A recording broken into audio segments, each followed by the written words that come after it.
صحیح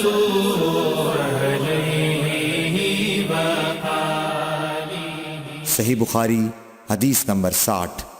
عبداللہ بن عمرو نے کہا کہ ایک سفر میں جو ہم نے کیا تھا حضرت صلی اللہ علیہ وسلم ہم سے پیچھے رہ گئے، اور آپ صلی اللہ علیہ وسلم ہم سے اس وقت ملے جب عصر کی نماز کا وقت آن پہنچا تھا۔ ہم جلدی جلدی وضو کر رہے تھے، پس پاؤں کو خوب دھونے کے بدل ہم یوں ہی سا دھو رہے تھے۔ یہ حال دیکھ کر آپ صلی اللہ علیہ وسلم نے بلند آواز سے پکارا، دیکھو ایڑیوں کی خرابی دوزخ سے ہونے والی ہے۔ 2 یا 3 بار آپ صلی اللہ علیہ وسلم نے یوں ہی بلند آواز سے فرمایا۔ صحیح بخاری حدیث نمبر 61۔ حضرت صلی اللہ علیہ وسلم نے فرمایا، درختوں میں ایک درخت ایسا ہے کہ اس کے پتے نہیں جھڑتے، اور مسلمان کی مثال اسی درخت کی سی ہے، بتاؤ وہ کون سا درخت ہے؟ یہ سن کر لوگوں کا خیال جنگل کی طرف دوڑا۔ عبداللہ رضی اللہ تعالی عنہ نے کہا، میرے دل میں آیا کہ وہ کھجور کا درخت ہے، مگر میں اپنی کمسنی کی شرم سے نہ بولا۔ آخر صحابہ نے حضرت صلی اللہ علیہ وسلم سے پوچھا کہ وہ کون سا درخت ہے؟ آپ نے فرمایا، وہ کھجور کا درخت ہے۔ صحیح بخاری حدیث نمبر 62۔ حضرت صلی اللہ علیہ وسلم نے فرمایا، درختوں میں سے ایک درخت ایسا ہے کہ اس کے پتے نہیں جھڑتے، اور مسلمان کی بھی یہی مثال ہے، بتلاؤ وہ کون سا درخت ہے؟ یہ سن کر لوگوں کے خیالات جنگل کے درختوں میں چلے گئے۔ عبداللہ نے کہا کہ میرے دل میں آیا کہ بتلا دوں کہ وہ کھجور کا درخت ہے، لیکن وہاں بہت بزرگ موجود تھے، اس لیے مجھ کو شرم آئی۔ آخر صحابہ نے عرض کیا، یا رسول اللہ، آپ ہی بیان فرما دیجئے۔ آپ صلی اللہ علیہ وسلم نے بتلایا کہ وہ کھجور کا درخت ہے۔ صحیح بخاری حدیث نمبر 63۔ حضرت صلی اللہ علیہ وآلہ وسلم ایک بار مسجد میں بیٹھے ہوئے تھے، اتنے میں ایک شخص اونٹ پر سوار ہو کر آیا اور اونٹ کو مسجد میں بٹھا کر باندھ دیا۔ پھر پوچھنے لگا، بھائیو تم لوگوں میں محمد کون سے ہیں؟ حضرت صلی اللہ علیہ وسلم اس وقت لوگوں میں تکیہ لگائے بیٹھے ہوئے تھے۔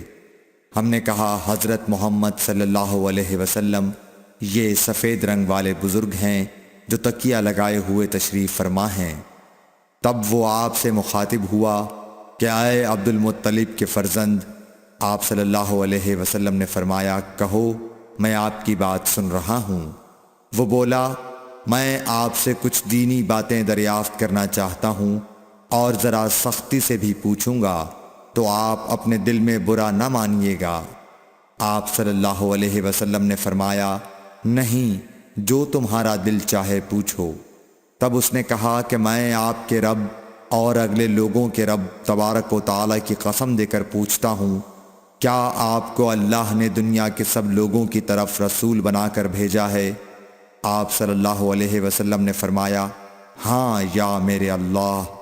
پھر اس نے کہا، میں آپ کو اللہ کی قسم دیتا ہوں، کیا اللہ نے آپ کو رات دن میں 5 نمازیں پڑھنے کا حکم فرمایا ہے؟ آپ صلی اللہ علیہ وسلم نے فرمایا، ہاں یا میرے اللہ۔ پھر کہنے لگا، میں آپ کو اللہ کی قسم دے کر پوچھتا ہوں کہ کیا اللہ نے آپ کو یہ حکم دیا ہے کہ سال بھر میں اس مہینے رمضان کے روزے رکھو؟ آپ صلی اللہ علیہ وسلم نے فرمایا، ہاں یا میرے اللہ۔ پھر کہنے لگا، میں آپ کو اللہ کی قسم دے کر پوچھتا ہوں کہ کیا اللہ نے آپ کو یہ حکم دیا ہے کہ آپ ہم میں سے جو مالدار لوگ ہیں ان سے زکوٰۃ وصول کر کے ہمارے محتاجوں میں بانٹ دیا کریں؟ حضرت صلی اللہ علیہ وسلم نے فرمایا، ہاں یا میرے اللہ۔ تب وہ شخص کہنے لگا، جو حکم آپ اللہ کے پاس سے لائے ہیں میں ان پر ایمان لایا، اور میں اپنی قوم کے لوگوں کا جو یہاں نہیں آئے ہیں بھیجا ہوا تحقیق حال کے لیے آیا ہوں۔ صحیح بخاری حدیث نمبر 64۔ رسول اللہ صلی اللہ علیہ وسلم نے ایک شخص کو اپنا ایک خط دے کر بھیجا اور اسے یہ حکم دیا کہ اسے حاکم بحرین کے پاس لے جائے۔ بحرین کے حاکم نے وہ خط کسریٰ شاہ ایران کے پاس بھیج دیا۔ جس وقت اس نے وہ خط پڑھا تو چاک کر ڈالا۔ راوی کہتے ہیں اور میرا خیال ہے کہ ابن مسیب نے اس کے بعد مجھ سے کہا کہ اس واقعے کو سن کر رسول اللہ صلی اللہ علیہ وسلم نے اہل ایران کے لیے بد دعا کی کہ وہ بھی چاک شدہ خط کی طرح ٹکڑے ٹکڑے ہو جائیں۔ صحیح بخاری حدیث نمبر 65۔ رسول اللہ صلی اللہ علیہ وسلم نے کسی بادشاہ کے نام دعوت اسلام دینے کے لیے ایک خط لکھا یا لکھنے کا ارادہ کیا تو آپ صلی اللہ علیہ وسلم سے کہا گیا کہ وہ بغیر مہر کے خط نہیں پڑھتے، یعنی بے مہر کے خط کو مستند نہیں سمجھتے۔ تب آپ صلی اللہ علیہ وسلم نے چاندی کی انگوٹھی بنوائی جس میں محمد الرسول اللہ کندہ تھا۔ صحیح بخاری حدیث نمبر 66۔ ایک مرتبہ رسول اللہ صلی اللہ علیہ وسلم مسجد میں تشریف فرما تھے اور لوگ آپ صلی اللہ علیہ وسلم کے ارد گرد بیٹھے ہوئے تھے کہ 3 آدمی وہاں آئے۔ ان میں سے 2 رسول اللہ صلی اللہ علیہ وسلم کے سامنے پہنچ گئے اور ایک واپس چلا گیا۔ پھر وہ دونوں رسول اللہ صلی اللہ علیہ وسلم کے سامنے کھڑے ہو گئے۔ اس کے بعد ان میں سے ایک نے جب مجلس میں ایک جگہ کچھ گنجائش دیکھی تو وہاں بیٹھ گیا، اور دوسرا اہل مجلس کے پیچھے بیٹھ گیا، اور تیسرا جو تھا وہ لوٹ گیا۔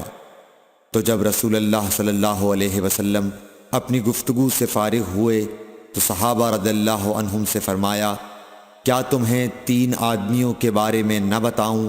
تو سنو۔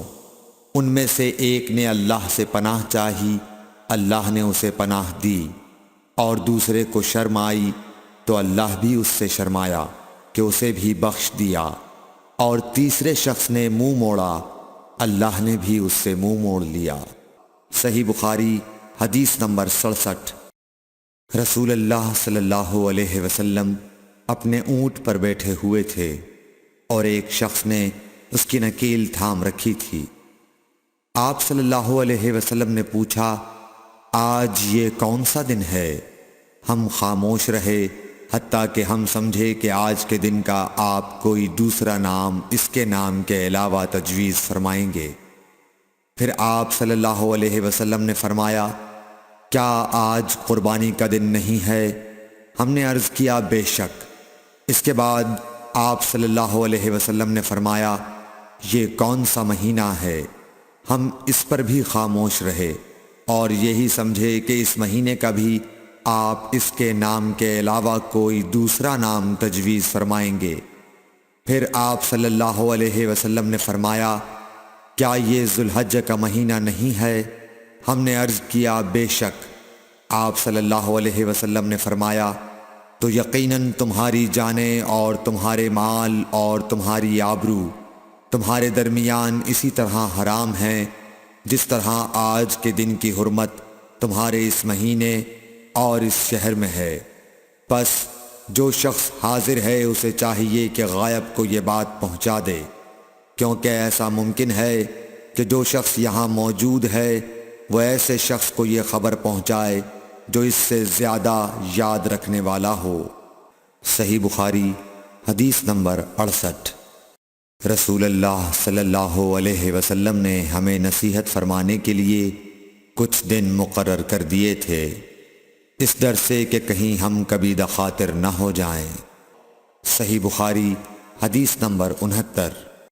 آپ صلی اللہ علیہ وآلہ وسلم نے فرمایا، آسانی کرو اور سختی نہ کرو، اور خوش کرو اور نفرت نہ دلاؤ۔ صحیح بخاری حدیث نمبر 70۔ عبداللہ ابن مسعود ہر جمعرات کے دن لوگوں کو وعظ سنایا کرتے تھے۔ ایک آدمی نے ان سے کہا، اے ابو عبد الرحمن، میں چاہتا ہوں کہ تم ہمیں ہر روز وعظ سنایا کرو۔ انہوں نے فرمایا، تو سن لو کہ مجھے اس امر سے کوئی چیز مانے ہے تو یہ کہ میں یہ بات پسند نہیں کرتا کہ کہیں تم تنگ نہ ہو جاؤ، اور میں وعظ میں تمہاری فرصت کا وقت تلاش کیا کرتا ہوں، جیسا کہ رسول اللہ صلی اللہ علیہ وسلم اس خیال سے کہ ہم کبھی دخاطر نہ ہو جائیں وعظ کے لیے ہمارے اوقات فرصت کا خیال رکھتے تھے۔ Thanks for watching. Don't forget to like, comment, share and subscribe to